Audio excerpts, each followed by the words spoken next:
नमस्कार, मी मंजिरी. आपण पाहत आहात लोकसत्यवाणी न्यूज चॅनल. लोकांची सत्य कहाणी कथन करणारी वृत्तवाहिनी म्हणजे लोकसत्यवाणी.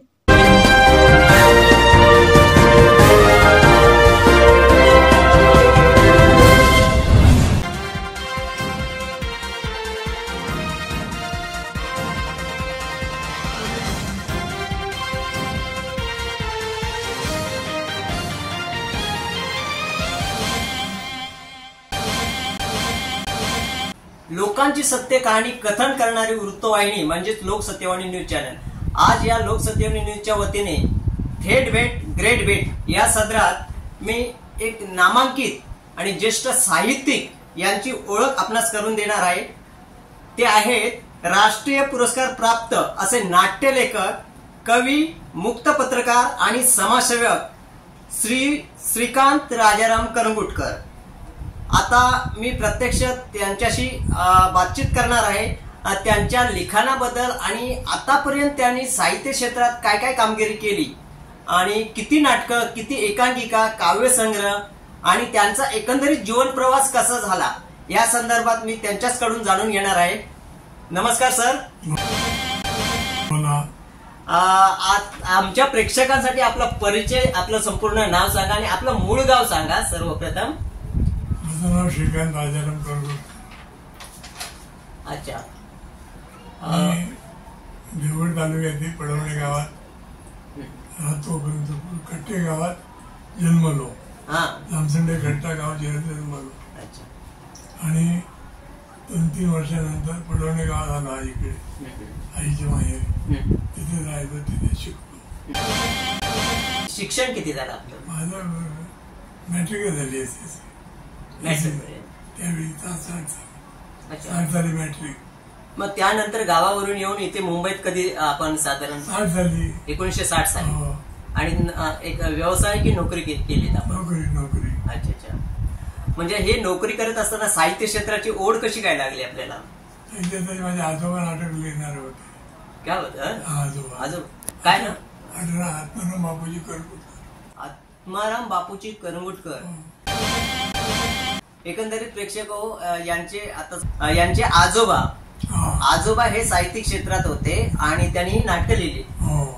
बरं, त्यांनी नाटकं लिहिली आहेत, पण त्यांचा काहीतरी म्हणतात ना वारसा जो असतो तो यांच्या मुलांच्या मुलामध्ये आला. म्हणजे आणि नट होते. अच्छा. नट होते, चांगले नाटक. म्हणजे नाट्य क्षेत्रात ते म्हणजे नट म्हणूनही काम करायचे आजोबा? वडील. अच्छा. आणि आजोबा साहित्य क्षेत्रात होते. किती त्यांनी नाटक वगैरे काय त्यावेळी? 18 नाटकं सांगतात. काय म्हणताय हो? अच्छा. थोडी नाव वगैरे काय माहिती? कंसगंधन, संत सखूबाई, संत तुकाराम, अच्छा, संत मीराबाई, अशी नाटकं लिहिली. हे आता आपले ज्यांच्याशी आपण आता बातचीत करतो आहोत श्रीकांत राजाराम करंगुटकर, हे आता सध्या वय आहे त्यांचं 84 आणि 84 वयातही त्यांचं अजूनही देवाच्या कृपेने चांगले आहेत आणि असे त्यांनी शतायुषी गाठावी अशी आम्ही आमच्या लोकसत्यवाणी तर्फे त्यांना शुभेच्छा देत आहोत. आणि एवढंच की थोडस त्यांच्या आता आवाजामध्ये थोडस हे आहे, फरक पडलेला आहे, पण त्यांना दीर्घायुष्य लाभो आणि अशीच त्यांनी यांची साहित्य क्षेत्रात त्यांनी अशीच प्रगती करत राहावं. आणि विशेष म्हणजे तुम्ही साधारण आता जी तुम्ही एकांकिका वगैरे लिहिले ते किती लिहिले आहेत? एकांकिका जवळजवळ 25-30 लिहिल्या. 25-30 एकांकिका प्रसिद्ध झाल्या नाही, आनंद झाल्या. आणि जी नाटकं लिहिलेली आहेत ती साधारण नाटकं किती? 2 अंकी नाटकं? 13 नाटकं. तर ही अशा पद्धतीची सध्या नाटकं आहेत लिहिलेली. प्रेक्षक अशा पद्धतीने त्यांनी नाटकही लिहिलेली आहेत आणि ते आता फक्त प्रकाशित करत आहोत म्हणून. तर त्यांची प्रकाशित करायचे थोडी काही राहून गेलेली आहे. तर अशी त्यांची शेवटची म्हणजे इच्छा आहे की आपली मार्केटमध्ये नाटकं प्रिंट पुस्तकाच्या रूपात यावीत असं त्यांची इच्छा आहे आणि त्यामुळे ते त्यांची इच्छा पूर्ण करायचा आमचा हेतू किंवा आमचं विचार आहे आणि त्यामुळेच त्यांच्याशी थेट भेट आज आम्ही घेतलेली आहे. तर मला सांगा आता ही जी नाटकं लिहिलेली आहेत तुम्ही, या नाटकात कोणत्या कोणत्या नाट्य संस्थेने आपल्याकडे साधारण तुमची नाटकं उचललीत? आणि मच्छिंद्र कांबळीने, हा शारदा कुमार सुरशीकर, नारदाला गारद धमाल नाटक केलं. अच्छा. आणि बायकोचा बैल आणि दम्या गंगाराम चौथं नाटक आणि दम्या गंगाराम 4 नाटकं गेली प्रोफेशनल. माझी नाटकं प्रोफेशनलला होता. अच्छा. अशा पद्धतीने बाप डोक्याला ताप ही एक बाल एकांकिका आहे. डॉक्टरच पेशंट झाला.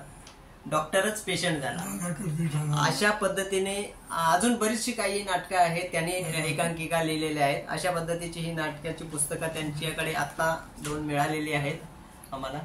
तर आणि नाना करती टाणाना, ढचा वर्ग, ढचा वर्ग. आता बाल एकांकिकांची नावं सांगायची झाली तर डॉक्टरच पेशंट झाला, बाप डोक्याला ताप दुसरं नाटक, आणि नाना करती ठना नाना, आणि दुसरं चौथं आहे ढचा वर्ग. म्हणजे हे झाले बाल एकांकिका झालं. अशा पद्धतीचं ही बाल एकांकिकामध्ये आहे. मालवणी एकांकिका सुद्धा त्यांनी लिहिलेली आहे. मुंबईचो भपको या झाल्या मालवणी एकांकिका आहेत. आणि अशा पद्धतीने त्यांचं ते भरपूर लिखाण केलेलं आहे. आतापर्यंत त्यांनी बरीच नाटकं लिहिलेली आहेत. मला सांगा, तुमच्या ही जी नाटकं आहेत ना, मच्छिंद्र कांबळेंनी घेतलेली. हा कोणतं नाटक त्यांनी केलं? त्यांनी त्याला घेतला खांद्यावर. 48 प्रयोग केले. अच्छा. पांडुरंगी व्हायची, पांडुरंगी केलं, लोक गेले. अच्छा. नंतर पांडगो इलो हा हे नाटक त्यांनी केलं. अच्छा. तर अशा पद्धतीने यांची ही नाटकं अनेक संस्थांनी केलेली आहेत. आणि व्यावसायिक रंगभूमीवर अजून कोणत्या कोणत्या नाट्य मंडळाने? मच्छिंद्र कांबळीने केलेलं त्याला घेतला खांद्यावर. हा. आतापर्यंत तुम्हाला साधारण पुरस्कार किती मिळाले? 18-19 मिळाले. 18 ते 19 पुरस्कार हे पुरस्कार बघायचे. हा बरोबर. 18 ते 19 पुरस्कार यांना आतापर्यंत मिळाले. ते शासकीय शासकीयही पुरस्कार आहेत त्यात. आणि त्यांना अच्छा बाबू जग जीवनराम कला व साहित्य सामाजिक अकादमी दिल्लीचा हा एक सामाजिक व साहित्यिक पुरस्कार म्हणून त्यांनाही एक मिळालेला आहे. अजून अशा प्रकारचे अनेक पुरस्कारामध्ये त्यांची नोंद आहे. साधारण 17 ते 18 पुरस्कार त्यांना प्राप्त झालेले आहेत, विविध संस्थांनी दिलेले आहेत. तर आणि या सर्व सांभाळताना त्यांच्या सहचारीणी, त्यांच्या धर्मपत्नी त्या माझ्याही सोबत आहेत. 5-6 वर्षांनी मी मुंबईला, आईला त्यांच्या शेती करायला पाहिजे होती मलके, त्यामुळे आईने 6 वर्ष आपल्या घरी ठेवले, गावी ठेवले. त्याच्यानंतर दिराचं लग्न केलं, त्याच्यानंतर मी मुंबईला आले. तर आता 25-30 वर्ष मला इथे झाली. ते आल्यावर ते हे नोकरी सांभाळून आपले लिखाण पण करायचे. ते आपल्या नोकरी सांभाळून आपली त्यांचा. अच्छा. तर अशा पद्धतीने त्यांच्या सहचार्याने त्यांच्या धर्मपत्नी आहेत. काकू म्हणतायत की अशा ते आपले नोकरी सांभाळत आपलं लिखाणही चालू ठेवायचे. आणि अशा पद्धतीने त्यांचंही नोकरी सांभाळ आपल्या सहकार्य सांभाळ करावे. लेखन रात्री 10-12-1 वाजता लिहत बसायचे. जेवण झालं, जेव्हा म्हटलं तर जेवायचं नाही, माझं आधी मी काम करते, त्याच्यानंतर जेवायला बसत. ज्यावेळी लिखाण ज्यावेळी सुचत असतं त्यावेळी तो कवी लेखक हा लिहित असतो, त्यावेळी त्याला भूक तहान काही लागत नाहीये.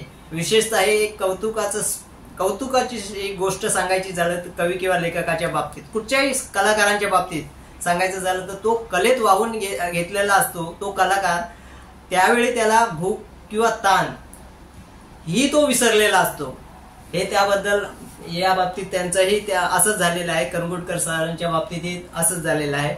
ते वर्णन केलेलं आहे त्यांच्या सहचारीने, त्यांच्या धर्मपत्नी करंगुटकर काकू यांनी सांगितलेलं आहे. अशा पद्धतीने त्यांनी आपली नोकरी सांभाळत त्यांनी हे साहित्य क्षेत्रही सांभाळले. तर हे होते श्रीकांत राजाराम करंगुटकर. तर मी ही थोडक्यात मुलाखत आज यांची घेतलेली आहे. तर आता इथेच थांबतो आहे. कॅमेरामन बाळकृष्ण परब सहित मी संतोष सावंत, लोकसत्यवाणी न्यूज, खार. ताज्या आणि महत्त्वपूर्ण बातम्या पाहण्यासाठी लोकसत्यवाणी न्यूज चॅनलला सबस्क्राईब करा व बेल आयकॉनवर क्लिक करा.